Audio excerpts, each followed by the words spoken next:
You're interacting with the same system that your doctor uses, and that means you're able to get up-to-date information, communicate with your doc through messages, see your test results, those same medications and allergies, and even do things like schedule appointments.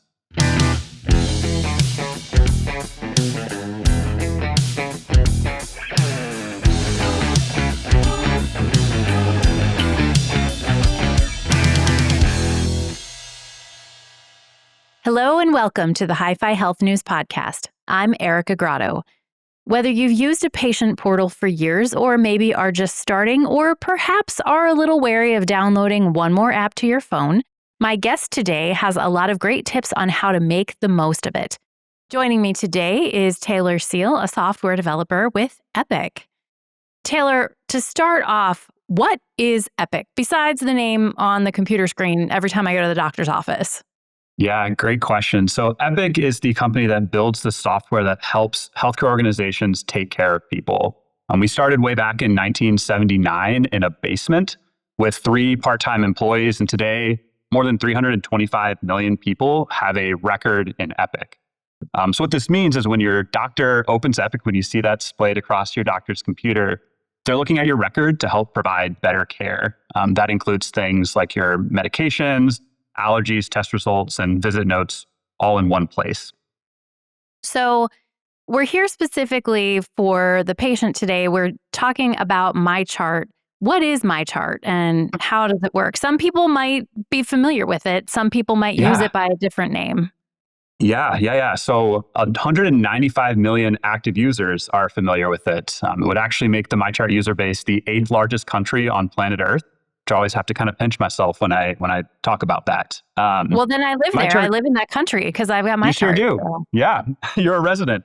MyChart is the patient-facing application for Epic. So whether you're connecting through a mobile application, through a website on the desktop or on your mobile device, or increasingly through omni-channel tools like SMS, MyChart is how you as a patient connect with your care team and your medical information. So you're interacting with the same system that your doctor uses, and that means you're able to get up-to-date information, communicate with your doc through messages, see your test results, those same medications and allergies, and even do things like schedule appointments.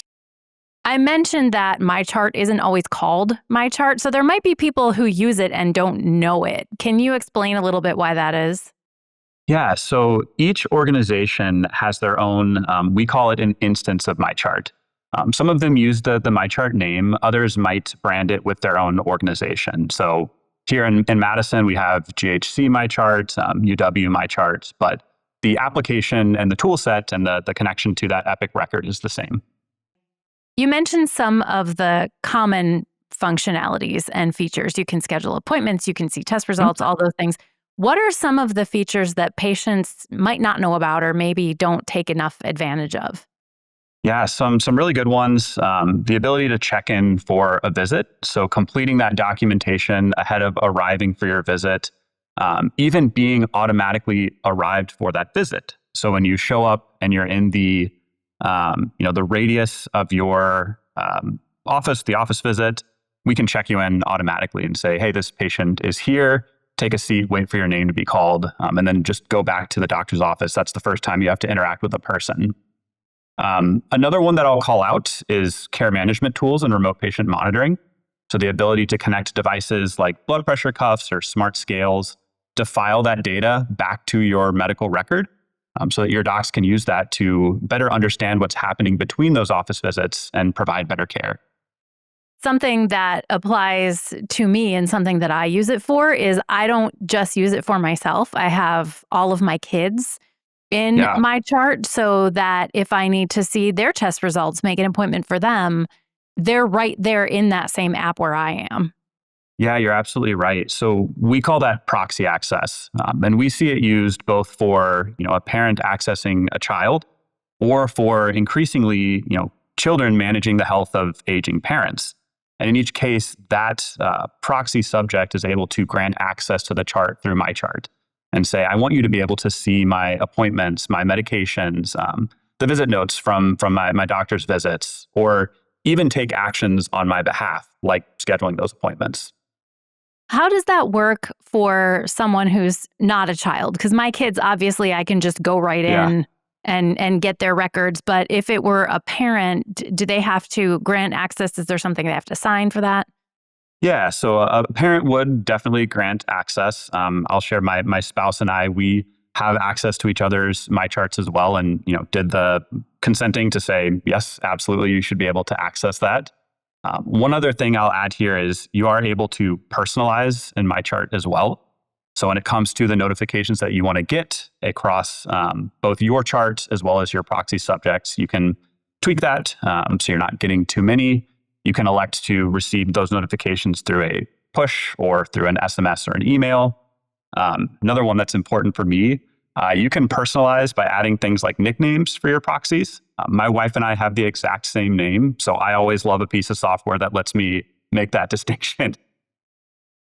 That might be the best fact I've ever heard on a podcast. We're Taylor Seale and Taylor Seale. That's fantastic. Do you have the same middle name is what I need No, to know we do now. not. So luckily, my middle name is not Joanne and hers is not Edward. So we lucked Okay. out there. All right. Well, good, But MyChart and good to know. TurboTax do nicknames, and they are lifesavers. Oh, well, that's good to know. Yeah. Yeah, it's unlikely to come up for many people, but Right? When it does, I bet it does come up for like parent, child, senior, junior. So you're absolutely right. And listen, you don't have to use this if you don't want to. My no, I grandparents are want to. This Fred is and great. my grandparents are Fred and Freddie. My dad is Fred George Seale the fourth, so we have the same names all over our family. I think my parents thought we were getting away from that when they went with Taylor for me instead of Fred, and then I married a Taylor. So Yeah, you just went out it's in looking the for blood, one. I guess. Like Yeah, posted something online, like seeking somebody named Taylor. that's criteria number one, of course. That's fantastic. How else can I customize my experience on my chart? Yeah, so I mentioned some of those notification preferences. I do think those are really important, just in the sense of, for me, if someone gives me a phone call at 9 to 5 during the day during a work day, there's about a 0% chance I'm going to answer. If you send me a text at 6 p.m., that shoots way up almost to 100. So that ability to personalize and say, here's how I want you to reach out to me for appointment reminders or medication refill reminders, and ensure that works for me as a person. Super important. The ability to personalize your homepage as well. So in addition to adding those proxy subjects for folks whose care you manage, also being able to add things like quick links and shortcuts to the features of MyChart that you use most often. So if you're using it to schedule appointments or manage a chronic condition, maybe it's something that you use for telehealth pretty frequently, you'd be able to put those up front and center in MyChart. So we're talking about a whole lot of information about me, a whole lot of information about whoever I am connected to on my chart. How can I be sure that it's secure? There are a lot of people who are kind of wary of using tools like this. Yeah, you're absolutely right. And privacy and security are definitely central to everything that Epic does, both on the provider side of the house as well as on the patient side. And the core mission there is to get the right information to the right person at the right time every time. And I kind of break it into 3 different key layers of protection. The first is identity verification and confirming that you are who you say that you are. The second layer there is record matching to ensure that you are accessing the right chart. There may be multiple Taylor Seals. And in my case, in Madison, there actually are multiple Taylor Seals, like we talked about. So confirming that I'm the right one and I'm accessing my chart, not my wife's. On the next piece is consent management. So when my wife says, I actually do want Taylor Seale, boy Taylor Seale, to access girl Taylor Seale's chart, she said, yes, absolutely, I consent to this. So verifying you are who you are, you're connecting to the right chart, and that you as a patient are consenting to who has access to that chart and which pieces. So this is a show largely about making informed decisions about your health care. It's generally, we're talking about finances, but how can I use my chart to make better decisions about my own care?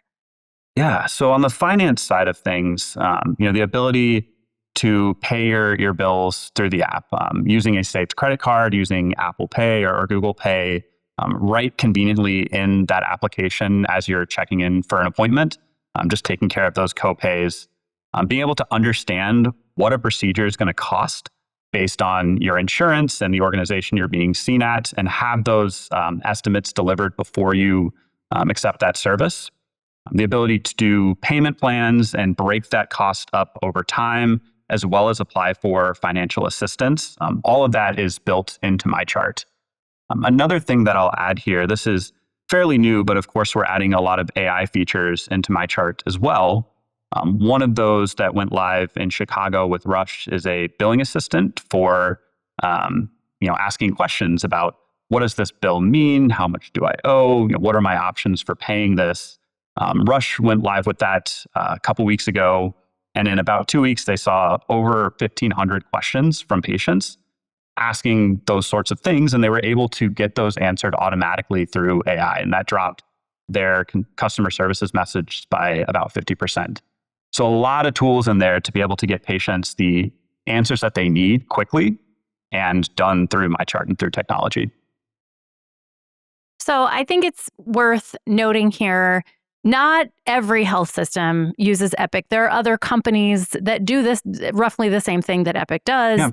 They might have their own patient portal, but if your health system does use Epic, MyChart is certainly a tool that's available for you. Absolutely. Is there anything else that we should talk about before we close?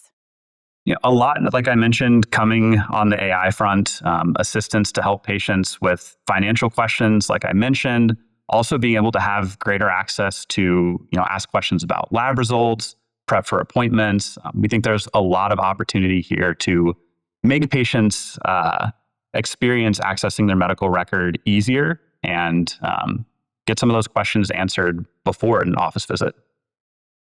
Excellent. Well, this has been really interesting. I think that I told you before we started recording, I wanted to know if I am using Epic to its fullest potential. I think I'm doing pretty well. So that makes me happy. Taylor Seale, thank you so much for joining me today. Absolutely. Thanks for having me. All right. That's it for us today. I'm Erica Grotto for Hi-Fi Health News. Thanks for watching.